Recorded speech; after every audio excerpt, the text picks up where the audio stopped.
बुधवार को अष्टमी तिथि है और शिव महापुराण की कथा कहती है, गणेश पुराण के तृतीय अध्याय में वर्णन किया, गणेश चतुर्थी से लेकर अनंत चतुर्दशी के बीच में बुधवार के दिन अगर अष्टमी पड़ जाए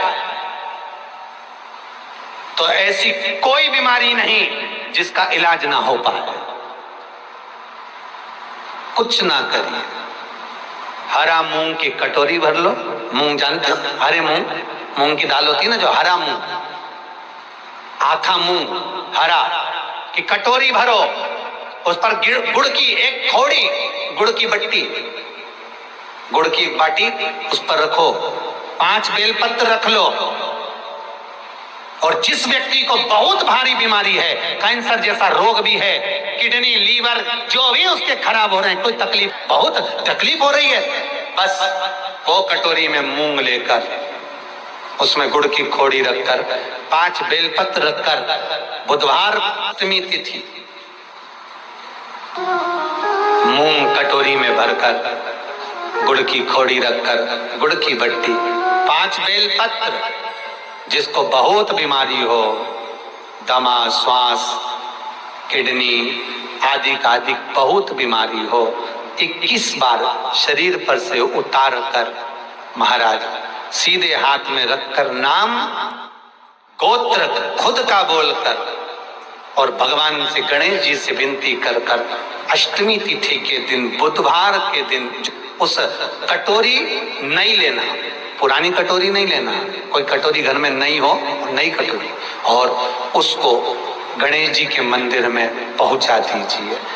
गणेश जी के मंदिर में पहुंचाएं, गणेश जी के मंदिर में पंडित जी भी बैठे रहे, हाथ में मत देना उस कटोरी को, भले दरवाजे पर चौखट पर गणेश जी के राइट हैंड की ओर, आपका उल्टा हाथ होगा, गणेश जी का सीधा हाथ होगा, तो गणेश जी का जो राइट हैंड हो दर्शन करते समय सीधा हाथ इधर आएगा, उस हाथ के वहीं पर अर्थात जमीन पे ही रख देना, पर रखना भूमि पर ही। महाराज कैसी भी बीमारी होगी, अगर चलने में भी तकलीफ हो रही होगी तो अष्टमी को कर कर देखना, 11 या 12 तक आपको अंतर मालूम पड़ जाएगा। ये अष्टमी कोई साधारण नहीं आ रही, बुधवार को भगवान के पूर्ण सुख देने वाले, आनंद देने, ये दुर्वाष्टमी है। जिसको पेट की तकलीफ रहती है, श्वास की तकलीफ रहती है, उसके लिए दुर्वा का भी व्याख्यान इसमें किया गया है। शास्त्र कहता है एक अगलासुर नाम का, अनलासुर नाम का एक राक्षस हुआ। गणेश पुराण, शिव महापुराण, शिव महापुराण का कुमार खंड, गणेश पुराण का चतुर्थ भाग। अनलासुर एक राक्षस हुआ। इस अनलासुर को अगर कोई मार सकता है, इस अनलासुर को कोई समाप्त कर सकता है, तो केवल जो पार्थिवता का निर्मित हो वही इसको समाप्त कर सकता, अर्थात जिसको पुतला बनाकर या उसको प्रकट कर कर पत्थर का बनाकर उसमें प्राण दिया गया हो, यही इसको संहार कर सकता। देखो हमारे भारत की भूमि की सभ्यता को, देखिए हमारे भारत की भूमि की संस्कृति को। यहां शास्त्र कह रहा है, गणेश पुराण करिए, शिव महापुराण करिए, हिंदू धर्म हमारा शास्त्र देखिए कि इस अनलासुर को वही मार सकता है जो किसी चीज से उत्पन्न हुआ, उसमें प्राण आ गया, उसमें प्रतिष्ठा आ गई। हमारे भारत के संत, भारत के साधुजन, भारत के विद्वान जन, इस भारत भूमि के विद्वत ज्योतिषाचार्य, इस भारत की भूमि के विद्वान ब्राह्मण, वेद पाठी, शास्त्र मर्मज्ञ, कितना सुंदर भाव कहते हैं कि मंदिर में जो मूर्ति रखी जाती है उसको प्राण दिए जाते हैं, प्राण प्रतिष्ठा कहलाती है। क्यों प्राण देते हैं? कि उस मूर्ति का अगर कोई दर्शन करे, उस मूर्ति का कोई स्मरण करे, उस मूर्ति का कोई भाव व्यक्त करे तो उसका कल्याण हो जाए। मंदिर के अंदर जब वो चरण रखे और उस मूर्ति का दीदार करे, दर्शन करे तो उसका कल्याण हो जाए, उसका आनंद हो जाए। आपको पहले भी कथा में कहा, ये कुबेरेश्वर महादेव का मंदिर बन रहा है हम भी चले जाएंगे, एक दिन आप भी चले जाएंगे। मंदिर तो वहीं रह जाएगा, पत्थर तो वहीं रह जाएगा, मंदिर की मूर्ति वहीं रह जाएगी, मंदिर में जो प्राण प्रतिष्ठा होगी शंकर जी वहीं रह जाएंगे। उस मंदिर का निर्माण एक बार हो गया, वो भूमि वहीं रह जाएगी, वहीं की वहीं। आपने अपने घर में बंगला बनाया, बंगले के हिस्से हो जाएंगे, बच्चे ले लेंगे, बेटियां ले लेंगी, बेटे ले लेंगे। पर जो मंदिर में आपने 500 रुपए लगाए, 1000 रुपए लगाए, कुबेरेश्वर महादेव के मंदिर में आपने 1000, 2000, 10,000, 20,000 जो रुपए आपने मंदिर में निर्माण में लगा दिए, वो मंदिर अजर और अमर हो गया। हम भी चले गए, तुम भी चले गए। पर एक लोटा पानी अगर कोई शंकर पर चढ़ाएगा, एक लोटा पानी अगर शिव को कोई समर्पित करेगा, तो उस जल चढ़ाए हुए एक लोटा पानी का एक अंश जो तुमने 1000, 2000 रुपए लगाकर मंदिर का निर्माण करवाया है, उसका अंश तुम्हारे खाते में जरूर पहुंचेगा। ये पक्का है महाराज, ये पक्का। और शिव को दिया घट का नहीं,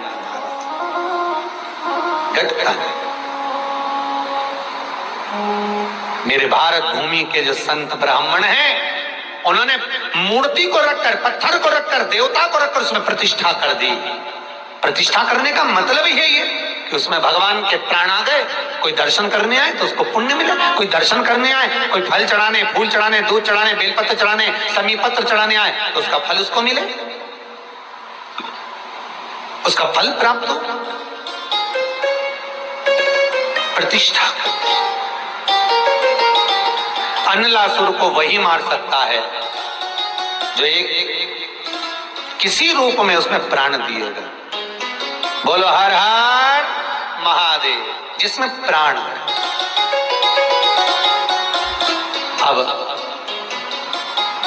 अनलासुर शंकर के उपासक थे। ये जितने भी राक्षस हो, देवता हो, मनुष्य हो, गण हो, ये सब शिव की आराधना करते हैं, शंकर के उपासक। और अनलासुर शंकर की केवल एक ही चीज से आराधना करता था, क्योंकि असुर प्रवृत्ति का था। कहीं जाता वहां से मधु तोड़ कर लिया था। मधु मतलब शहद, वहां से मधु तोड़ कर लिया था, शहद लाता और शंकर भगवान के ऊपर उस मधु को निचोड़ता, शहद को निचोड़ता। भगवान शंकर प्रसन्न हो जाते, भगवान शिव आनंदित हो जाते, भगवान शंकर के चेहरे पर बड़ी आनंदता आ जाती कि ये मधु मुझे समर्पित कर रहा है। भगवान शिव आनंदित होते।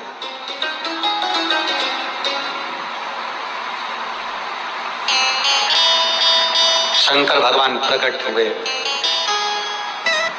अनला, हे अनला। अनलासुर बोले, प्रभु भोलेनाथ विश्वनाथ आज आ पायो? हाँ अनला, मांग तुझे क्या चाहिए?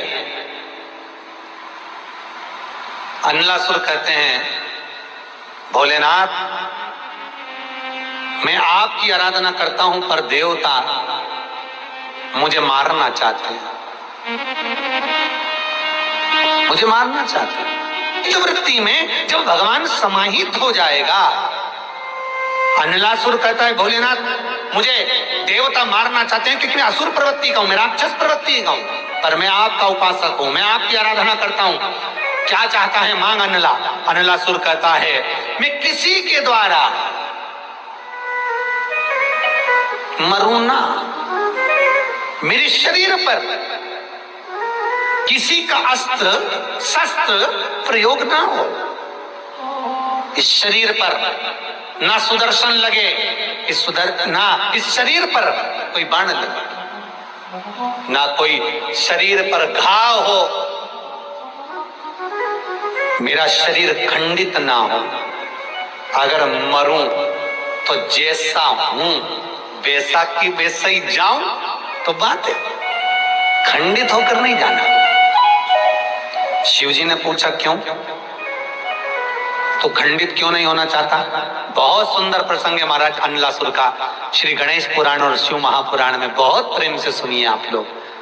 शायद जीवन में पहली बार सुनने को मिले आपको कि गणेश जी को दुर्वा क्यों चढ़ती है। बहुत प्रेम से सुनिए। अनला, हे अनलासुर, तेरा शरीर अगर कोई भगवान विष्णु सुदर्शन से काटे, भगवान नारायण बाणों से मारे, कोई गदा से मारे, कोई चक्र से मारे, तो तू उससे नहीं मैं खंडित होकर नहीं जाना चाहता। तो फिर अनला कहता है ऐसी कृपा कर दो, क्योंकि मेरे भोलेनाथ को जो भी चढ़ाया मैंने वो खंडित नहीं चढ़ाया। फिर निवेदन करूंगा, शंकर को एक बेलपत्र भी अगर हम समर्पित कर रहे हैं तो वो आखी हो, एक चावल का दाना भी हम शिव को दे रहे हैं तो वो आखा हो, एक पुष्प भी अगर हम भगवान शंकर को दे रहे हैं तो आखा होना चाहिए, श्रीफल भी दे रहे हैं तो आखा होना चाहिए। इसलिए शंकर जी के मंदिर में नारियल नहीं फूटता, आखा।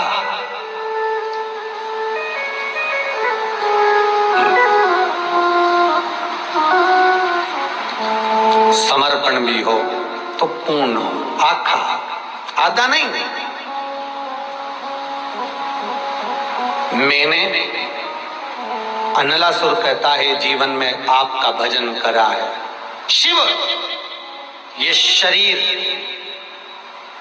मैं आपको देना चाहता हूं, आपका हो, खंडित रहूंगा तो शिव इसको स्वीकार नहीं करेंगे, ये मेरा शरीर आखा की आखा जाए।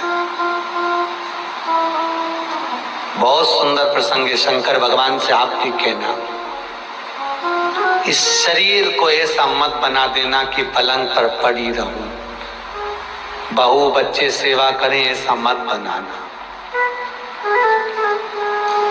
इस शरीर को दौड़ दौड़ कर आपके मंदिर आती रहूं, आपकी आराधना करती रहूं, आपकी पूजन करती रहूं, आपकी अर्चना करती रहूं, और ये शरीर आप में ही लीन हो जाए, ऐसी कृपा करना।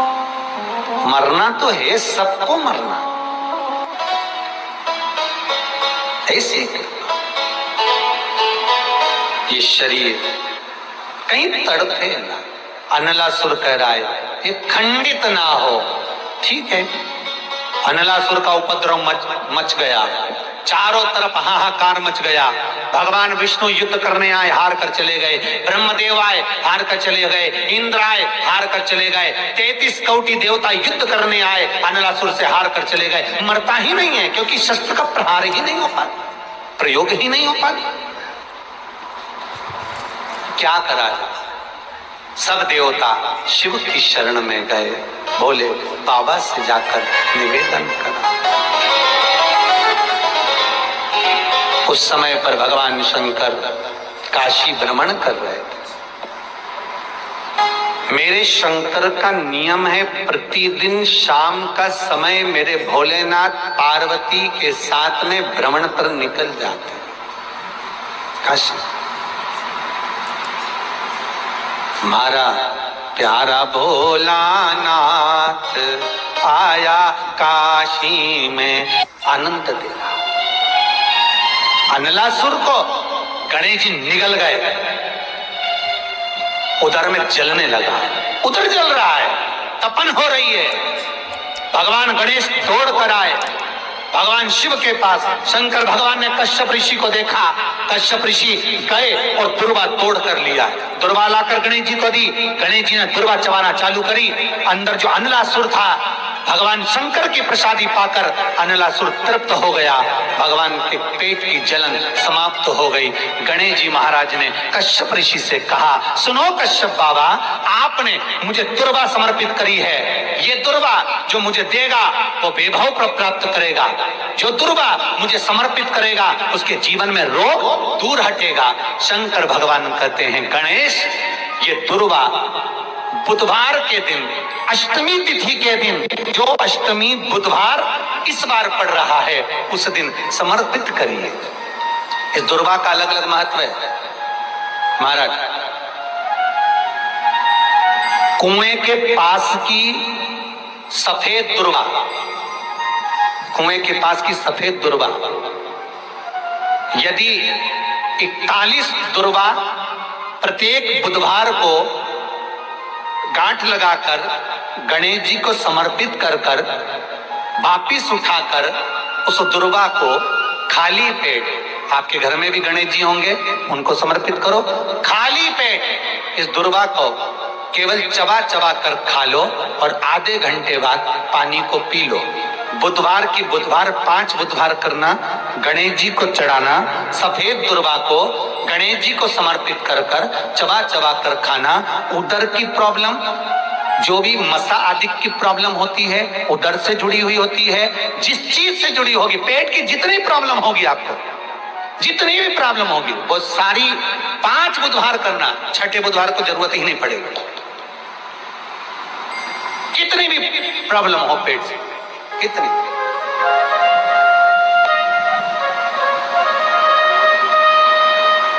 पेट से जुड़ी हुई प्रॉब्लम जितनी भी होगी, समाप्त। यही दुर्वा।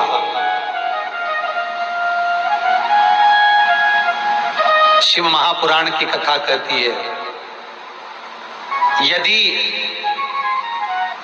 पंचमी तिथि के दिन, चतुर्थी के दिन 7 गांठ वाली दुर्वा 21 ले लो और चतुर्थी के दिन गणेश जी को समर्पित कर दो।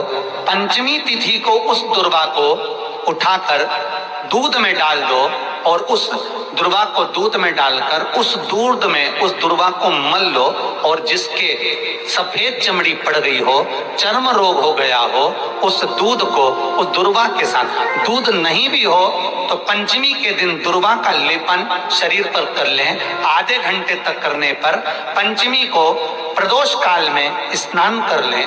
महाराज, आपको चर्म रोग में आराम लग जाएगा, सफेद चमड़ी अपने असली रंग में आना प्रारंभ हो जाएगी। गणेश पुराण दुर्वा का मूल बता। महाराज, 21 दुर्वा के 108 बंडल बना लो। अगर एग्जाम में बैठ रहे हो, सरकारी परीक्षा में बैठ रहे हो, पास नहीं हो रहे, नौकरी नहीं लग रही, बहुत जगह इंटरव्यू दे दिया, 21 दुर्वा के 108 बंडल बनाओ, उसकी माला बनाओ और देवी के मंदिर में, माता जगदम्बा के मंदिर में, अर्थात जहां शंकर पार्वती पूर्ण परिवार विराजमान हो, ऐसे देवी के मंदिर में गणेश जी के गले में वो माला अर्पण करिया है, अपना नाम बोलकर और जिस एग्जाम में बैठ रहे हैं उसका भाव वर्णन कर कर महाराज। और वहीं से एक पुष्प लेकर अपने कमरे में जहां पढ़ते हो, कांच की प्लेट में उस फूल को रख दीजिए और दूसरे दिन एग्जाम के लिए चले जाइए। आपको उसका फल अवश्य मिलेगा, अवश्य मिलेगा। आप उसमें उत्तीर्ण होंगे, फल प्राप्त होगा। दुर्वा सुख का अनुभव करा देता, आनंद का अनुभव। राजा पृथु का एक संवाद आता है।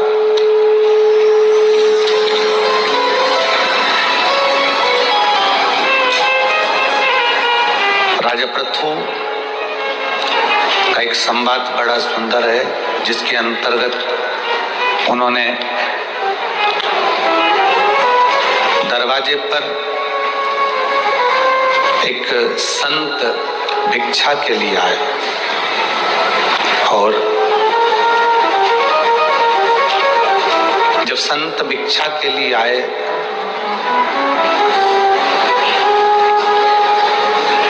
उस समय पर राजा अपने अस्तबल में थोड़ा सा देखने के लिए गए हुए थे और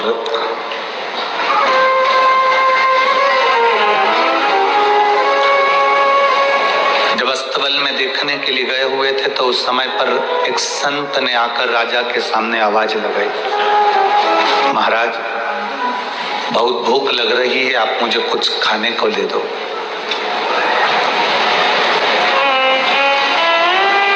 राजा पृथु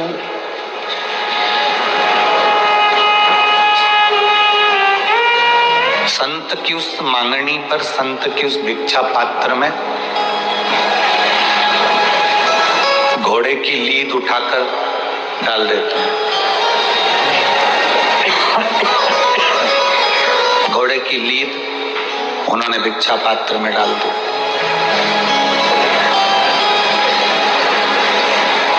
जब घोड़े की लीद उस भिक्षा पात्र में डाली तो संत को क्रोध नहीं आया। संत, साधु, गुरुजन, महात्मा, कीर्तनकार, पांडुरंगा का स्मरण करने वाले हों, भगवान की भक्ति करने वाला कोई संसारिक मनुष्य भी हो तो उसको क्रोध नहीं आया। भिक्षा में लीद डाल दी गई, घोड़े की लीद। संत उस लीद को लेकर चले गए अपने आश्रम के बाहर। उन्होंने उस लीद को एक कोने में डाल दिया। अब घोड़े की लीद कोने में डाली। 2 महीने बाद राजा पृथु घोड़े पर बैठकर जब नगर घूमने के लिए गया तो जंगल में गया तो उसको संत का आश्रम मिला।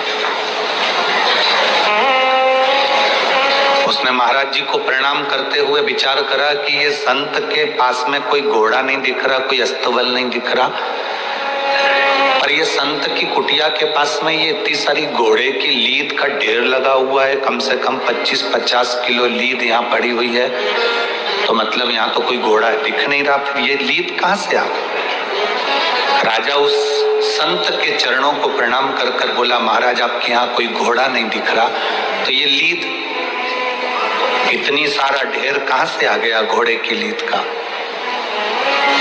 संत ने कहा, मैं जब एक नगर में भीख मांगने के लिए, भिक्षा लेने के लिए जब मैं गया, भिक्षा पात्र लेकर जब मैं भिक्षा लेने के लिए गया तो एक राजा ने मेरे कटोरे में ये भिक्षा में लीद दी थी और कहा था ले ये खा लो। वो लीद लाकर मैंने अपने आश्रम में डाल दी थी। तो राजा की आंख में आंसू भर गए और हाथ जोड़कर पांव पड़कर बोला, मैंने तो लीद इतनी सी दी थी, फिर ये 50-100 किलो लीद कैसे हो गई?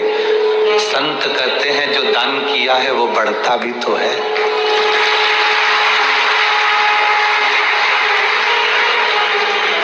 तुमने जो दान किया है वो बढ़ता भी तो है।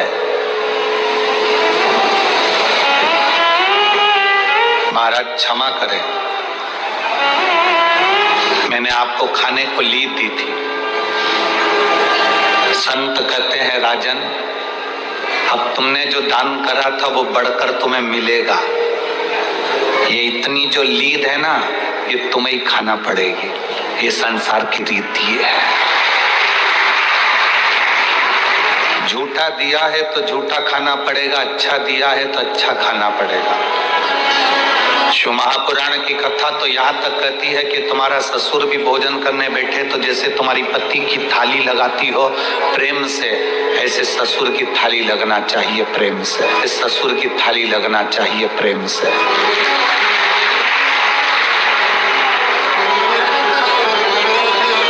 अपने बेटे को दूध में भले मलाई ना मिले चलेगा, पर जेठानी या देवरानी के बेटे के दूध के गिलास में मलाई डालना चाहिए, क्योंकि तेरे बेटे के दूध में परमात्मा डाल दे। किया है वो तुम्हें प्राप्त होगा।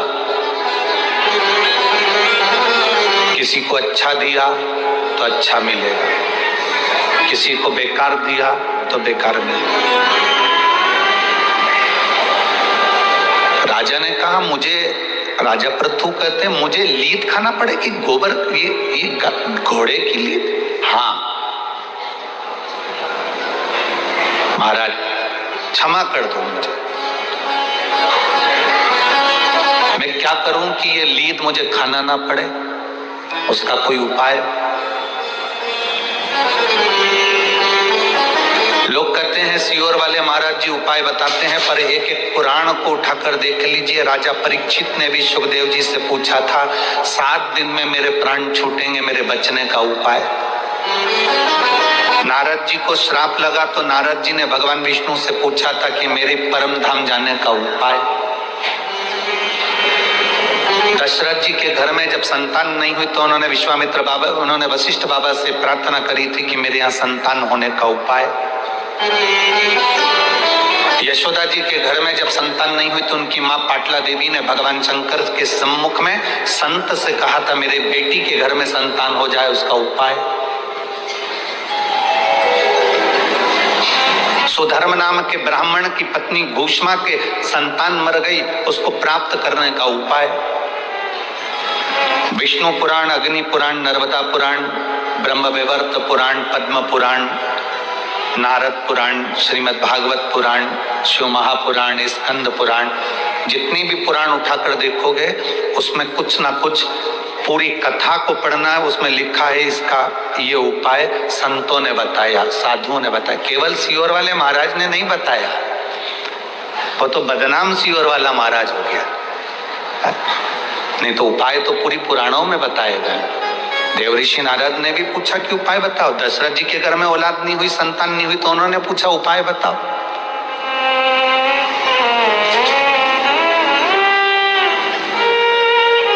गोपियां कहती हैं कि कोई उपाय बताओ।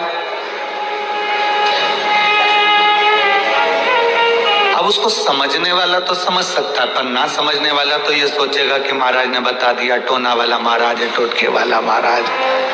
और जिसने पुराण पढ़ी, इसलिए हम इस व्यासपीठ से आपको कहते हैं, गीता प्रेस गोरखपुर की है कि पुराण को उठाकर लेकर आओ, उसको पढ़ो, उसका अध्ययन करो।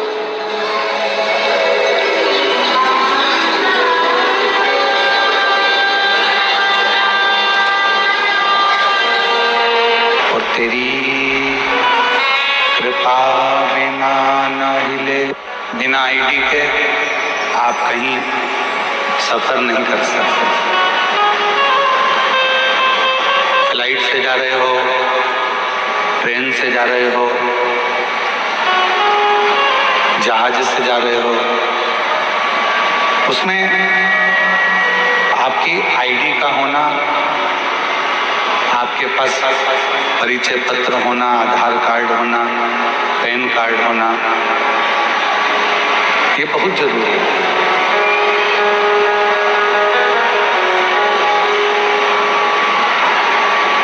जैसे कहीं लंबा सफर करने के लिए जा रहे हो तो परिचय पत्र का होना जरूरी होता है, उसी तरह जब इस संसार सागर से प्राण त्यागते हो, शरीर छोड़ते हो, तो उस परमात्मा का नाम होना भी बहुत जरूरी होता है, उस ईश्वर का नाम होना जरूरी है। और जब तक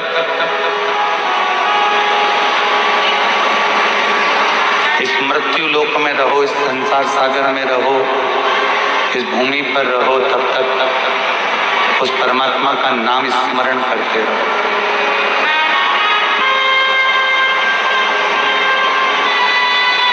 शिव महापुराण की कथा कहती है,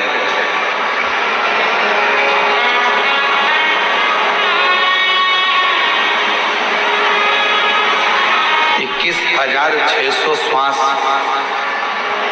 प्रतिदिन शरीर से निकलती है। ऐसी कोई श्वास आपके शरीर से नहीं निकलना चाहिए जिस श्वास में उस रब को याद ना करो, उस परमात्मा को याद ना करो, उस ईश्वर को याद करो।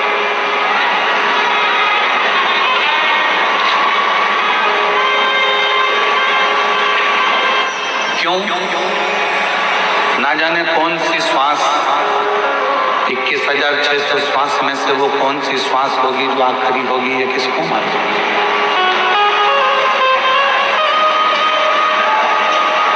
इसका अंदाजा किसी को नहीं। इसलिए श्वास श्वास में ओम रटो और वृथा जन्म मत होए, ना जाने इस श्वास का फिर आवन होए कि ना। इस मानव के देह में, मनुष्य के शरीर में जो 21,600 श्वास रोज प्रतिदिन निकल रही है, 21,600 श्वास रोज चल रही है, 21,600 श्वास जो प्रतिदिन निकल रही है, उन 21,600 श्वास में प्रतिदिन परमात्मा के नाम का स्मरण होना चाहिए।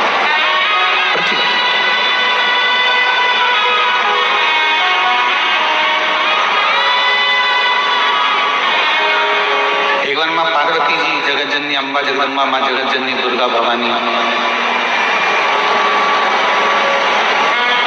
कैलाश पर्वत से भ्रमण करती करती मृत्यु लोक में काशी में पहुंच गई। माँ जगत जननी जगदम्बा अम्बा माँ पार्वती जी, माता पार्वती जी भ्रमण करते करते घूमते घूमते घूमते घूमते काशी प्रदेश पहुंचे।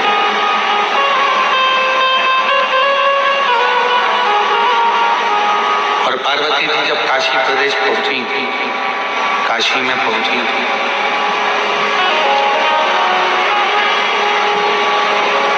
तब माता पार्वती जी कुछ देर मां गंगा जी के घाट पर बैठ गई।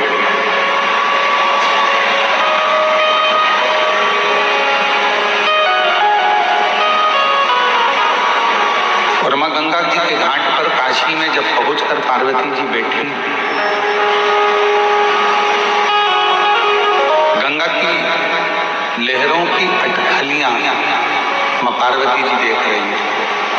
कुछ देर वो गंगा की लहरें उछलती हैं, फिर कुछ देर में शांत हो जाती हैं, फिर कुछ देर में उछलती हैं, फिर शांत हो जाती हैं। मां जगत जननी जगदम्बा उनको देख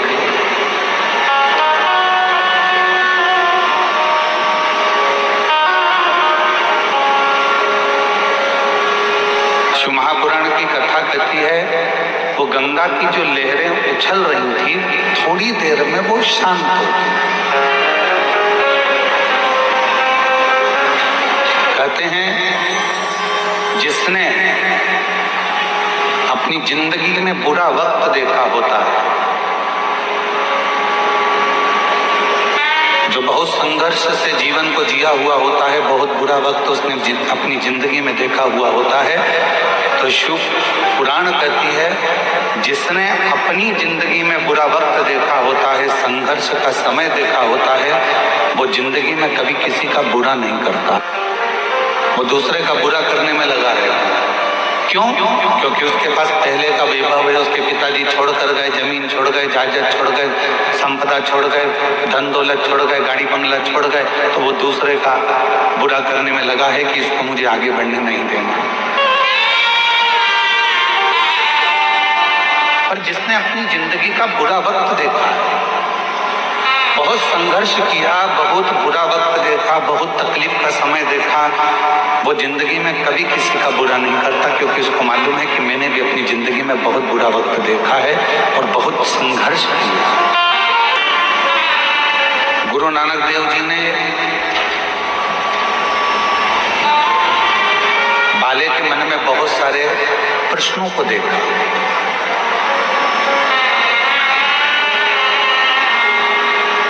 तो बाले ने एक बार गुरु नानक देव जी से कहा, आप कहते हो कि संपूर्ण ब्रह्मांड में, संपूर्ण जगत में वो रब है, वो ईश्वर है, वो परमात्मा है, मैं कैसे मान सकता हूं?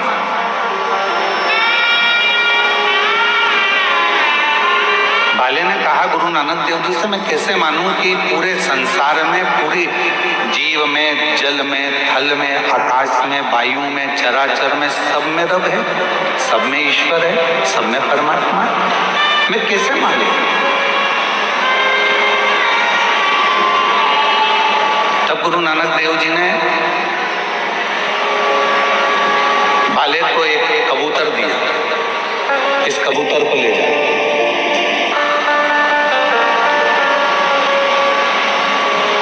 तू कहता है कि सब जगह पर ईश्वर नहीं है, रब नहीं है, परमात्मा नहीं है, तो इस कबूतर के प्राण वहां छोड़ना जहां पर ईश्वर ना, परमात्मा ना। बाले गुरु नानक देव जी को प्रणाम कर कर, नमन कर कर चल दिया। कबूतर ले गए,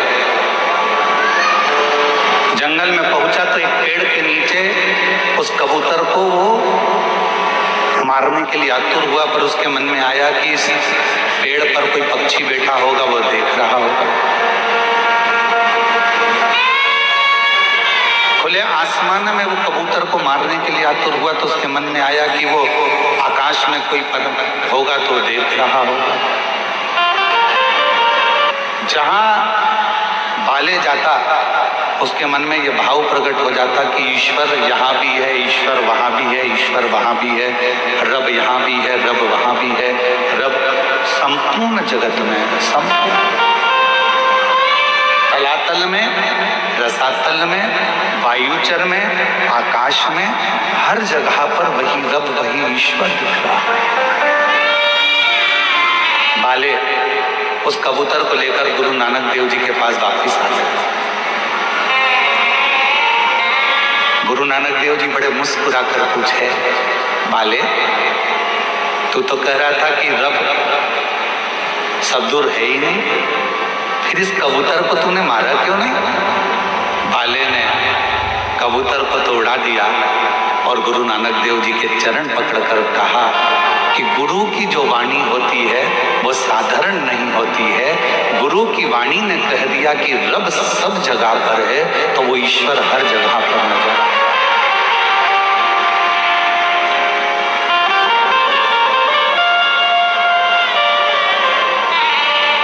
कंकर में शंकर है, जल में शंकर है, आकाश में शंकर है, वायु में शंकर है। ऐसी कोई भूमि नहीं, ऐसा कोई स्थान नहीं, ऐसा कोई क्षेत्र नहीं जहां शिव ना हो, जहां शंकर ना हो। थोड़ी देर उछलती हैं, थोड़ी देर में शांत हो जाती हैं, फिर उछलती हैं, फिर शांत हो जाती हैं। वो गंगा की लहरें बार बार उछल रही हैं और बार बार शांत हो रही हैं। संसार में जितने मनुष्य, इस मृत्यु लोक में जितने मनुष्य जन्म लेते हैं, उस मृत्यु लोक में जितने मनुष्य इस भूमंडल पर इस मृत्यु लोक में जन्म लेते हैं, ऐसा कोई मानव नहीं है जिसके भीतर बहुत सारी उमंगें उत्पन्न नहीं होती।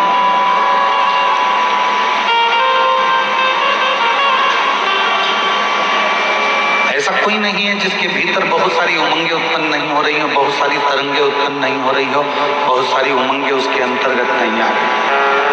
पर कुछ देर वो उमंग उछलती है, फिर शांत होती है।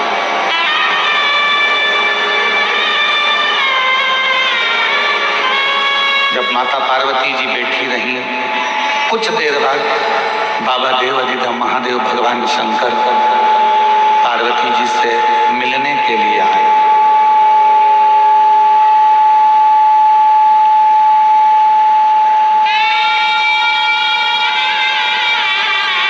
भगवान शिव पार्वती जी से मिलने के लिए, पार्वती जी ने शिव जी को नमन किया, पूछा इस संसार में जितने रिश्ते, जितने नाते, जितने कुटुंब, जितने कबीले, जितने मित्र, जितने दोस्त, जितना परिवार, ये सब मिलता है, क्या हमारे पूर्व के कर्म के अनुकूल मिलता है?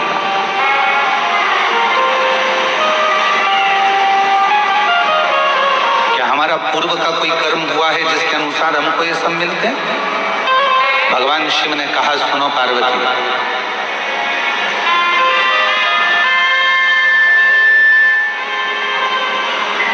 हमारे जीवन में जो भी मिलता है वो 3 कारण से मिलता है।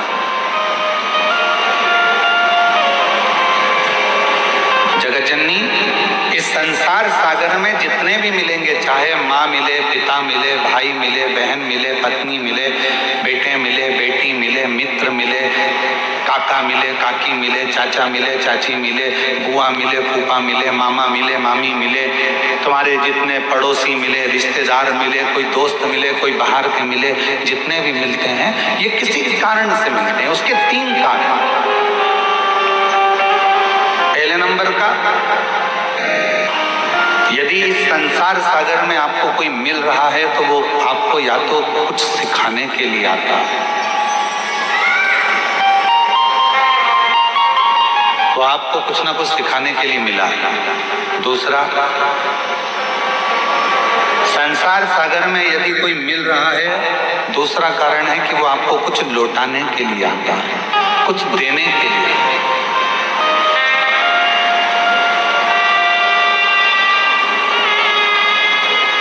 और तीसरा नंबर है, अगर इस संसार सागर में अगर कोई व्यक्ति मिलता है या फिर वो अपने कर्म के अनुसार हमारे पास जो है हमसे ले जाने के लिए आया, सिखाने के लिए आया, लौटाने के लिए आया या फिर ले जाने के लिए आया?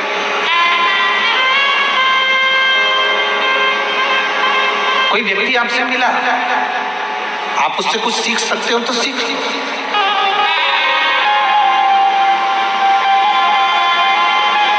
कोई मिला है आपकी जिंदगी में, आप उससे कुछ प्राप्त कर सकते हो तो कर लो। वो आपको देने के लिए आया है। कोई ज्ञान देगा, कोई विद्वत्ता देगा, कोई आपको कुछ समझाएगा, कुछ बताएगा, कुछ दे रहा है, वो लौटाने के लिए आया है तो लौटा कर जाएगा। कोई सिखाने के लिए आया है तो सिखा कर जाएगा। और संसार में कोई कोई व्यक्ति ऐसा मिल जाता है कि जो हमारा लेकर भी चला जाता है। चाहे हमारा धन ले जाए, चाहे हमारी प्रॉपर्टी ले जाए, चाहे हमारा गाड़ी ले जाए, बंगला ले जाए, सत्ता ले जाए, कुछ ना कुछ लेकर चले जाए। 3 कारण है। कई माताएं कहती हैं गुरुजी मेरी बहू मुझे पूछती नहीं है, प्रणाम नहीं करती है, नमन नहीं करती है। भगवान ने खाने के लिए अन्न नहीं दिया, भगवान ने सबको अन्न दिया, भगवान ने सबको बुद्धि दी, भगवान ने सबको हाथ पैर दिए, भगवान ने सबको सोचने के लिए विवेक दिया। परमात्मा ने किसी को भूखा नहीं सुलाया, भगवान ने सबकी व्यवस्था करी। पर कलिकाल में धन की मात्रा तो बढ़ती चली गई, संपदा बढ़ती चली गई, गाड़ी बंगले बढ़ते चले गए, प्रॉपर्टी बढ़ती चली गई, गोल्ड बढ़ता चले गया, तुम्हारा वैभव बढ़ता चले गया। पर कलिकाल में एक चीज घटती चली गई, वो आपस का प्रेम धीरे धीरे घटता चले गया, आपस का स्नेह धीरे धीरे घटता चले गया। हमारा और आपका जो प्रेम है वो धीरे धीरे घटता चले गया। पति पत्नी का प्रेम,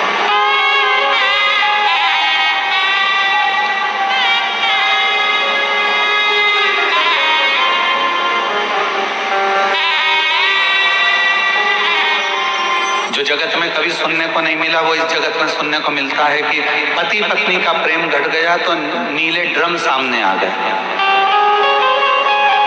पति पत्नी का प्रेम घट गया तो मालूम पड़े दोनों पति पत्नी घूमने के लिए गए थे और एक का कत्ल हो जाता है। प्रेम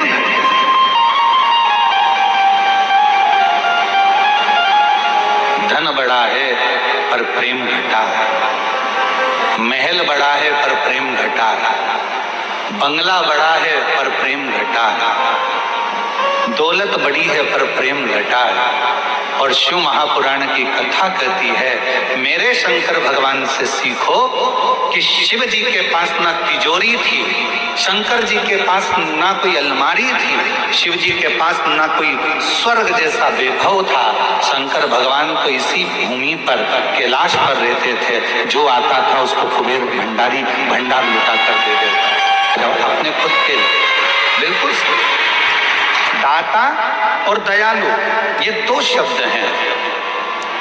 सारे देवताओं के आगे एक शब्द लगा रहता है कि ये दाता हैं। दाता का मतलब है देने वाला, दाता का मतलब है प्रदान करने वाला, दाता का मतलब है जो देता रहता हो, दाता का मतलब है जो तुम्हारी झोली भरता रहता हो, दाता का मतलब है जो तुम्हें देता रहता हो, दाता का मतलब है कि जो अपनी खजाने में से निकाल कर तुमको देता रहता हो, वो दाता कहलाता है। दाता किसको कहते हैं? जिसके पास में है, बहुत सारा है, संपदा भरी पड़ी है, बहुत अलमारी भरी पड़ी है और वो निकाल कर यदि किसी को कुछ दे रहा है वो दाता है। अपने घर में रोटी भरकर डब्बा रखा हुआ है, टिफिन भरा हुआ रखा है, गाय सामने आ गई, आपने 2 रोटी निकाल कर गाय को दे दी, आप दाता हो। कोई मांगने आया, अपनी लाकर में से निकाल कर आपने 1 रुपया 2 रुपया दे दिया, आप दाता हो। किसी को कपड़े की दुकान थी, कपड़ा बहुत था, कोई को जरूरत थी, तन पर वस्त्र नहीं था, आपने वस्त्र दिया, आप दाता हो। किसी को अन्न का दान दिया, आप दाता हो। आपके पास में था, जिसके पास में था उसने कुछ निकाल कर दिया तो वो दाता कहलाता है। और जिसके पास कुछ भी नहीं है, ना घर है, ना जमीन है, ना जायदाद है, ना संपदा है, ना दौलत है, और उसके बाद भी वो अपने दरवाजे से खाली ना भेजे तो उसको दयालु कहते हैं। जो अपने दरवाजे से खाली ना भेजे उसको दयालु कहते हैं। और एक शिव के मंदिर में नामदेव जी महाराज मंदिर के अंदर प्रवेश कर गए और भजन गाकर नाचने लगे। मंदिर के पुजारी पंडित सब क्रोध में आ गए, नामदेव जी को उठाया, मंदिर के पीछे छोड़िए। हे महाराज, यहाँ नाचना वाचना नहीं है, यहाँ बैठ के भजन वजन नहीं करना, चलो उठो यहाँ से। शिव जी के मंदिर से जैसे नामदेव जी को उठाया तो उठाकर मंदिर के पीछे छोड़िया है। गुरु नानक देव जी बड़ी प्रसन्नता के साथ में ईश्वर का स्मरण करते करते वहां पहुंचे और नामदेव जी की आंख में आंसू देखे। नामदेव, तुम रो रहे हो?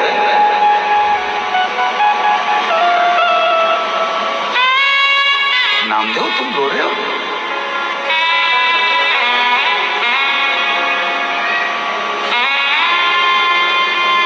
नामदेव जी कहने लगे गुरु नानक देव जी से कि मुझे मंदिर के पीछे पटक दिया, मंदिर से बाहर निकाल दिया। गुरु नानक देव जी ने जो शब्द कहा वो शब्द यहाँ शिव पुराण में आया है, जरा स्मरण करिएगा। गुरु नानक देव जी कहते हैं कि किसके मंदिर से निकाला गया तुझको मालूम है?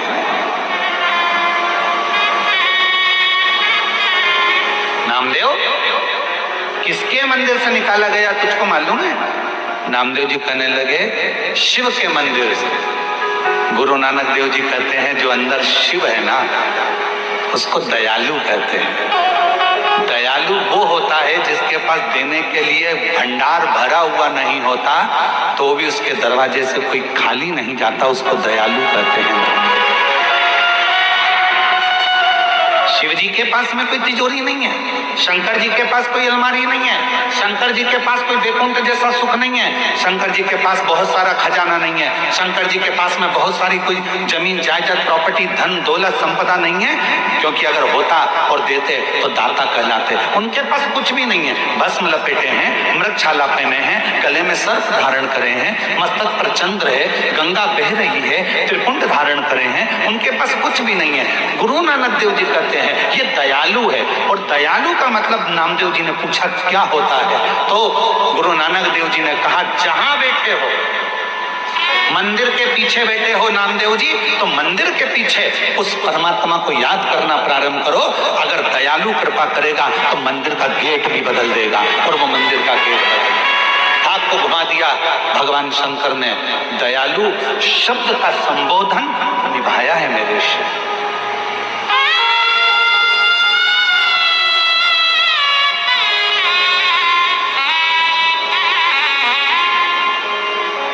इसलिए औंढा नागनाथ जी में शंकर जी का मंदिर और गुरुद्वारा दोनों आमने सामने हैं, दोनों आमने सामने।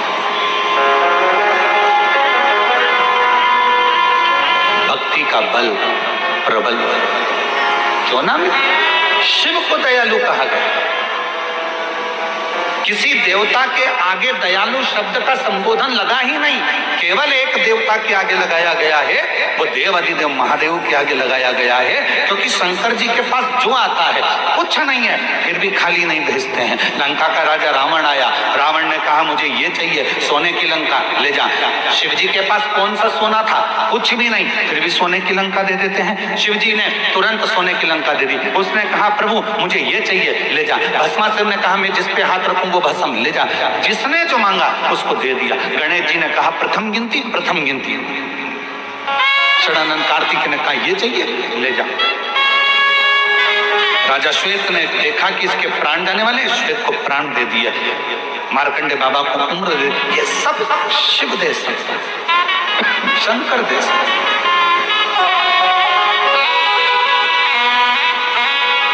और तेरी कृपा बिना ना हिले लेते श्वास, तेरी कृपा से पर दुनिया के लोगों ने आजकल देवताओं में भेद कर दिया। कोई ने कहा ये देवता हमारे हैं, वो देवता उनके हैं, वो देवता उनके हैं। शिव महापुराण की कथा कहती है हमारी भारत की भूमि सनातनी भूमि है। यहाँ जितने संत, जितने साधु, जितने परमात्मा 33 कोटि देवता हैं, हम सब सनातनियों के लिए एक हैं। इनमें कोई भेद नहीं, इनमें कोई भेद नहीं। आप इनमें भेद कर सकते हो, पर हम आपसे एक प्रश्न करें, उत्तर दीजिएगा। गुलाब जामुन खाने के बाद कहाँ जाती है? पेट के अंदर। बोलो बोलो जम के तो बोलो। इमरती, उसके लिए कोई अलग डिपार्टमेंट है क्या? अरे बोलो जम के। जलेबी पेट में, चाय पेट में, मिक्सचर पेट में, समोसा, बोलते जाओ जल्दी। अब किसी डॉक्टर से जाके पूछना क्यों साहब हम समोसा खाते हैं वो अलग जाता है क्या कहीं? गुलाब जामुन खाते हैं वो अलग जाती है क्या कहीं? इमरती कहीं अलग जाती है क्या? एक ही जगह पर जा रही है, पेट के अंदर। उसी तरह चाहे तुम राम कहो, चाहे तुम कृष्ण कहो, चाहे तुम शिव कहो, तुम्हारी मर्जी पड़ जाए, तुम चाहे वो जपो, तुम्हारा जो मन करे वो जपो, आखिरी में जाना उस परमात्मा के पास में ही है। अंत में पहुंचना एक ही जगह पर है। और उसके सामने जब जाओगे तो अपना परिचय क्या दो?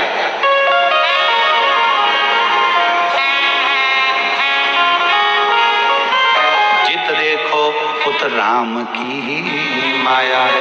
समय राम समय, आप जहां देखोगे परमात्मा को ढूंढने का प्रयास करिए। शिव महापुराण की कथा कहती है, माँ गंगा के तट पर माता पार्वती जी शिव जी की साक्षी में कहती हैं कि 3 कारणों से संसार के लोग मिलते हैं। एक वो है जो सिखाने आता है, दूसरा वो है जो लौटाने आता है, और तीसरा वो है जो ले जाने आता है। हमें जो मिल रहा है वो 3 कारणों से मिल रहा है। कुछ देने आया है, कुछ लेने आया है, कुछ सिखाने आया है। तो आप उस व्यक्ति से ऐसे मिलो कि ये हमको कुछ सिखाएगा।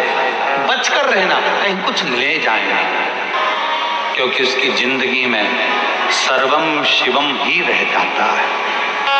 मेरे जीवन में केवल एक शिव तत्व ही रह जाता है। शिव सर्वम शिवम, इसके सिवा कुछ नहीं। शिव ही मेरा सब कुछ। और भटक लो, तुम्हें जहां जहां भटकना है, संसार के लोग भटक लो।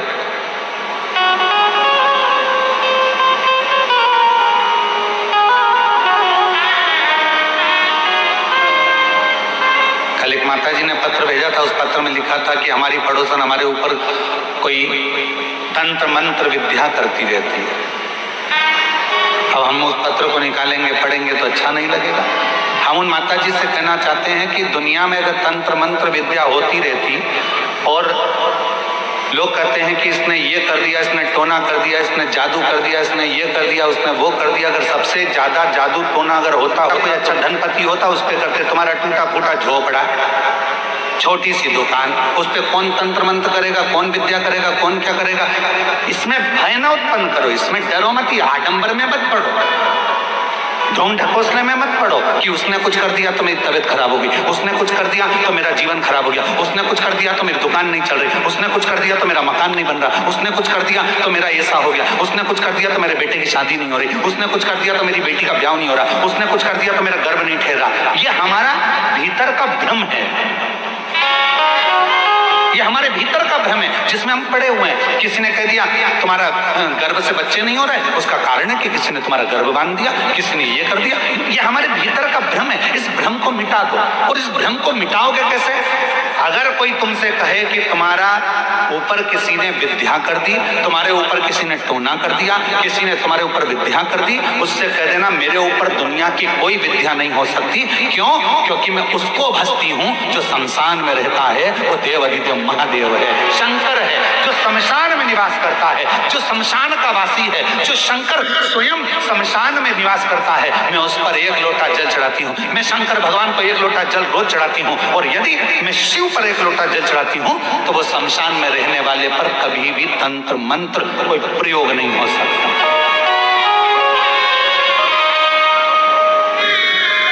क्यों भय खाना, क्यों डरना? एक पत्र है, अच्छा है, देखिए। गीता साहू, पति श्री भागीरथी साहू। मेरे परिवार में 2 लड़की, पूजा साहू, मीनाक्षी साहू एवं 1 लड़का गजेंद्र साहू।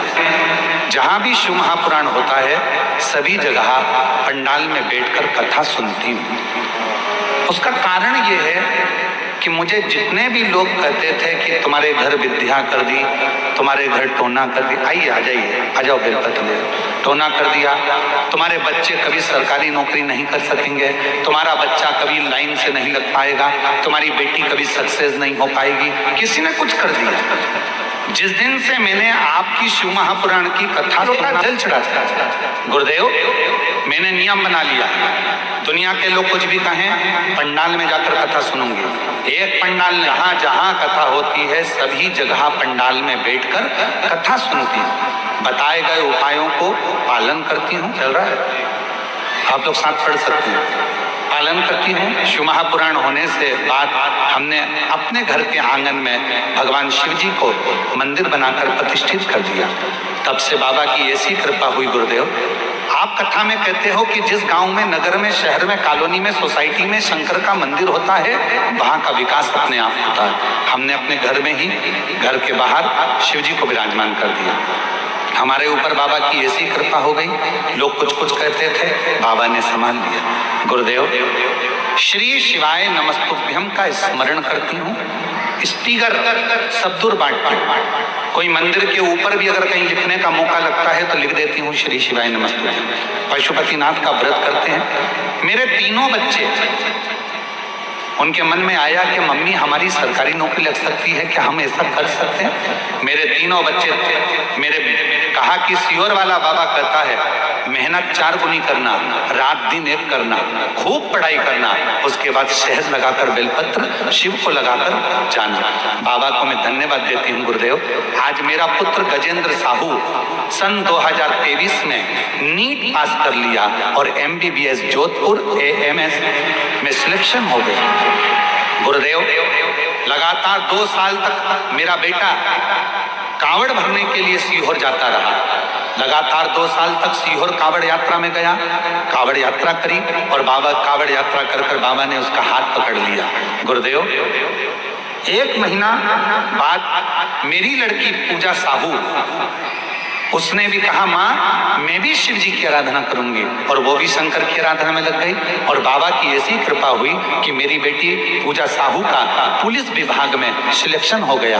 आज बाबा से आशीर्वाद लेने पंडाल में बैठकर कथा सुन रही हूँ, बाबा को यहाँ नमन करने आई हूँ। उस परमात्मा को दिल से, कोई आडंबर नहीं, कोई दिखावा नहीं, कोई विचार नहीं करना कि कोई ने टोना करा, कि टोटका करा, कि दुकान बंद कर दी, कि घर बंद कर दिया, कि शादी नहीं होने दिया, कि बच्चे नहीं होने, कुछ मत करो। तुम तो एक काम करो, भ्रम से हटो, अपने गलत सोच को हटाओ, घर में से 1 लोटा पानी भरो, शंकर जी के मंदिर में चढ़ाना प्रारंभ करो, दुनिया के सारे दुख मिट जाएंगे,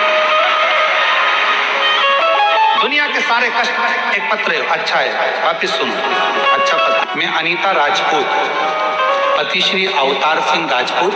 बाबा की महिमा का मैं क्या वर्णन करूं गुरुदेव। भगवान भोलेनाथ तो करुणा के सागर हैं गुरुदेव।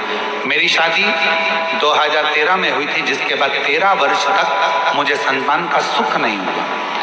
13 साल तक मुझे संतान नहीं हुआ। 6-7 बार मैंने पशुपतिनाथ का व्रत किया, सफेद आंकड़े की जड़ का प्रयोग किया।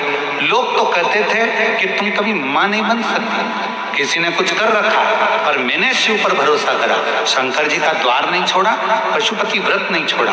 पंडाल में कथा सुनने पहुंच गई और पंडाल की मिट्टी को अपने गर्भ पर लगा लेती, गर्भ पर लगाकर बाबा से विनती करती, गुरुदेव 13 साल के बाद मेरे घर में 13 साल के बाद पुत्र रत्न की प्राप्ति हुई। बाबा को मैं धन्यवाद देने के लिए आई हूँ, प्रणाम करने के लिए। एक पत्र और देखिए, प्रियंका राजपूत, पति दिलीप राजपूत, ठाकुर पारा। था सुनी, तब मैं पशुपतिनाथ का व्रत की और सफेद आंकड़े के जड़ का प्रयोग किया और बाबा महादेव के मंदिर जाना शुरू किया, जिसके 2 वर्ष के बाद को 10 साल के बाद मुझे बाबा की कृपा से संतान की प्राप्ति हुई। मैं बाबा को प्रणाम करने के लिए यहाँ। अब इसमें मन में भ्रम उत्पन्न कर लेना कि नहीं किसी ने कुछ कर दिया है, किसी ने कुछ कर दिया, ना ना, मेरा बाबा भोला जिसके सिर पे रख देना, कर दे वारे के न्यारे नंदी पे बैठ। हम भ्रम में ना पड़े, हम आडंबर में ना पड़े, हम ढोंग ढकोसले में ना पड़े। पड़े, हम अपने ये चित्त में ना लाए, अपने विचारों में ना लेकर आए कि किसी ने कुछ कर दिया। आप में वो बल है। फिर वही बात आ गई, 3 पर विश्वास पक्का रखना। पहले नंबर पर अपने आप पर, दूसरे नंबर पर अपने बाप पर, और तीसरे नंबर पर विश्वनाथ पर भरोसा पक्का रखना। 3 पर भरोसा पक्का रखना। एक अपने आप पर भरोसा रखना कि मुझे डॉक्टर बनना है, मतलब मैं नीट क्लियर करूंगी, कर कर रहूंगा, पढ़ाई में मन लगाओ, रात दिन एक कर दो, 24 घंटे पढ़ो, रात दिन एक कर कर, आखिरी में शिव पर छोड़कर फिर एग्जाम के लिए जाओ। दूसरे नंबर पर अपने पिता पर भरोसा करना, जिसने तुम्हें पाल पोस कर बड़ा करा, जिसने तुम्हें साथ दिया, अपनी पूरी प्रॉपर्टी, पूरा जनधन तुमको देकर जाएगा। कितना भी बेकार बेटा क्यों ना हो, तो भी माँ बाप अपनी जायदाद कहीं दान कर कर नहीं जाते, अपनी औलाद को ही देकर जाते हैं। इसलिए अपने पिता पर भी भरोसा पूरा रखना। और तीसरे नंबर पर विश्वनाथ पर, भगवान देवाधिदेव महादेव पर, शंकर पर भरोसा पूरा रखना। वो तुम्हें कभी डूबने नहीं देगा, तुम्हें मंजिल तक पहुंचा कर ही रहेगा। 3 पर भरोसा पक्का रखो। 3 का भरोसा कभी टूटना नहीं चाहिए। एक अपने आप पर, दूसरे अपने बाप पर, तीसरे नंबर पर विश्वनाथ पर। ये भरोसा कभी ना टूटे, इसका स्मरण रहे, वो टूटे ना। करो भजन, करो स्मरण, उस पर विश्वास करना, टूटने नहीं दे। शिवजी ने कहा पार्वती जी से, पार्वती जी 3 कारणों से लोगों का मिलना होता है, या तो वो सिखाने आते हैं, या कुछ देने आते हैं, या कुछ लेने। एक संबंध बना, दोस्त के लिए निवेदन आज आप सबसे फिर करें, हिम्मत बुरे कर्म कर बंदे, वरना पछताएगा, भगवान की आंखों से तू बच नहीं पाएगा, तो बच नहीं पाएगा।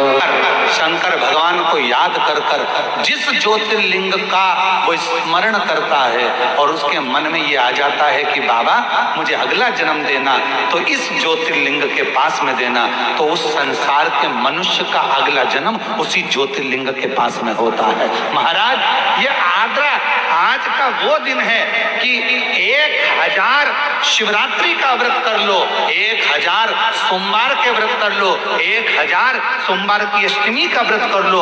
और आज के दिन यदि कोई शंकर के मंदिर का दर्शन कर ले या शिव महापुराण की कथा सुन ले, तो उसके सारे व्रतों का फल उसे प्राप्त हो जाए। आज का वो दिन है।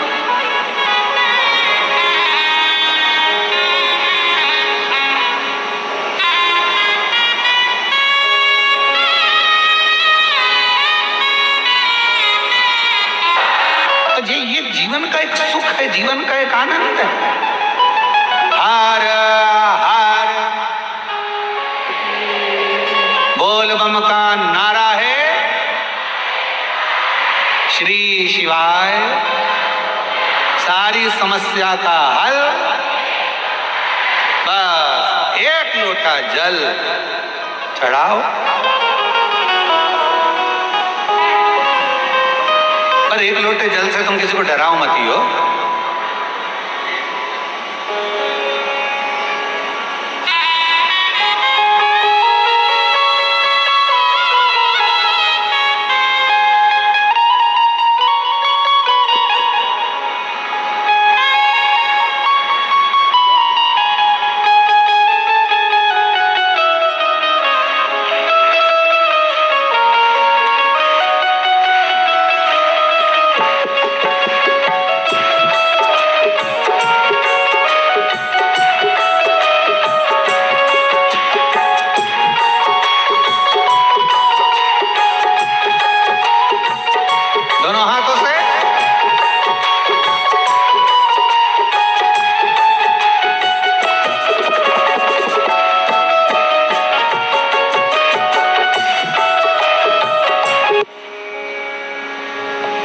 देवाधिदेव महादेव भगवान शिव ओगड़दानी त्रिकालदर्शी कैलाशी अविनाशी भगवान शंकर की पवित्र कथा का शिव महापुराण की कथा वर्णन कर रहे हैं। तारकासुर का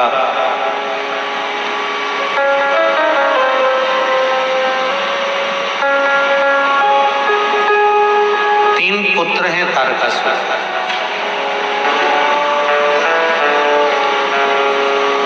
तारकासुर के तीन बेटे तारकाक्ष, विधुमाली और कमलाक्ष, तीन।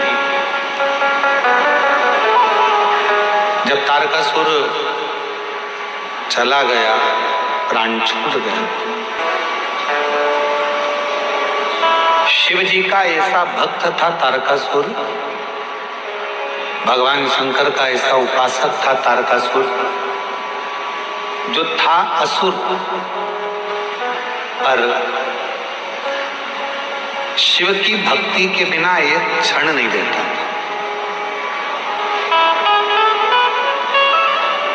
और हमने पहले भी कथा में कहा, फिर कह रहा है,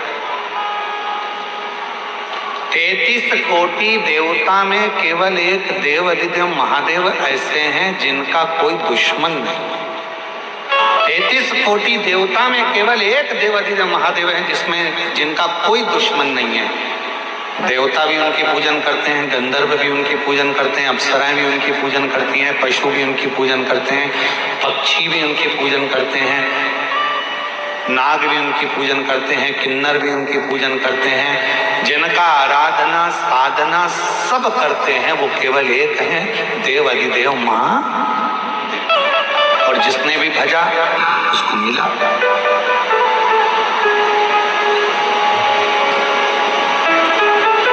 ऐसा दुनिया में कोई नहीं है जिसने शंकर भगवान का भजन करा हो, शिव का नाम लिया हो और उसको भगवान शंकर ने नहीं दिया।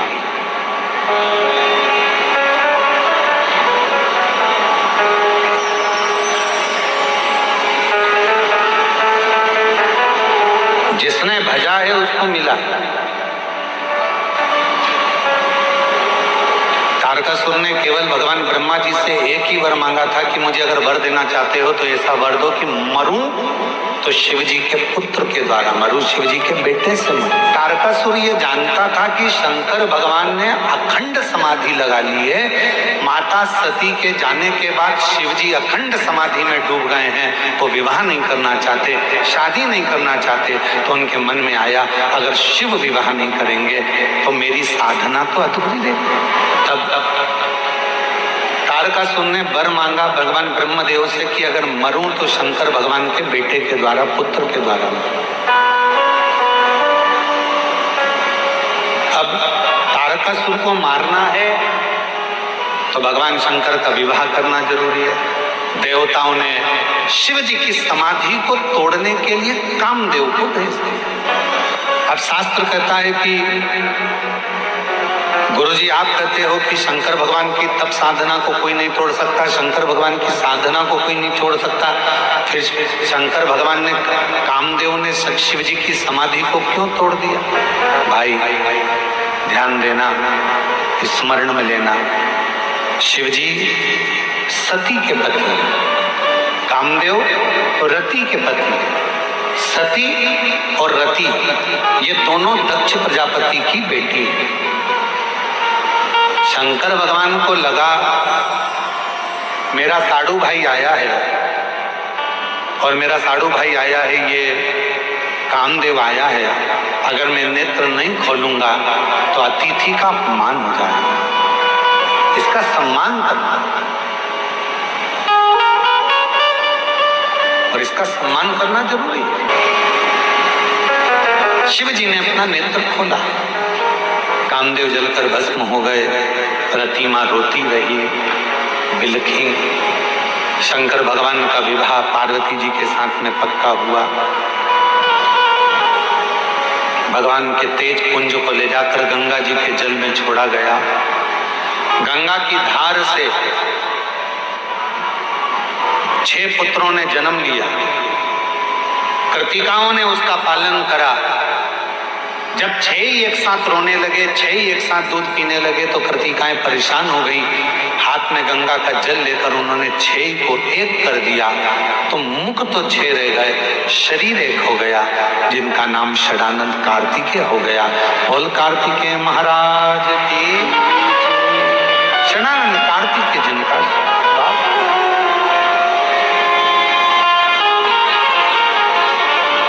अब यही कार्तिकेय बाबा जब तारकासुर को मारने के लिए जाते हैं, चले, पार्वती जी ने रोका कार्तिकेय को कि षडानंद थोड़ा रुक जाइए। षडानंद ने कहा मां किस लिए? कहा कार्तिकेय, जिस तारकासुर को तुम मारने के लिए जा रहे हो उस तारकासुर के हृदय में तुम्हारे पिताजी भगवान शंकर बसते हैं। हमने कल भी कहा था, आज फिर कहते हैं, जिसके हृदय में शिव बसा हो, जो भगवान शंकर की आराधना करता हो, साधना करता हो, उपास करता हो, शिव के जब हम आराधना करते हैं, साधना करते हैं, भक्ति करते हैं, भजन करते हैं, स्मरण करते हैं, तो इस बात का हमको स्मरण करना चाहिए। शिव कथा कर रही है, भगवान शंकर का संवाद कर रहा है। तारकासुर को तुम मारने के लिए तो जा रहे हो, पर तारकासुर के हृदय में शिव बसे, भगवान शंकर बसे। तुम तारकासुर का संहार करो, मना नहीं है क्योंकि असुर है, पर इतना याद रखना कि तारकासुर के हृदय में बाण न लगे, उसका दिल ना दुखाया जाए, हृदय ना। ठीक है, गए षडानंद कार्तिकेय जी महाराज, और षडानंद कार्तिकेय जी महाराज का तारकासुर के साथ में युद्ध प्रारंभ हुआ। तारकासुर के साथ में युद्ध प्रारंभ हुआ और जैसे ही तारकासुर के साथ में युद्ध प्रारंभ हुआ, बाण पर बाण छोड़े गए, पर हृदय आखिरी में तारकासुर के प्राण चले गए, प्राण।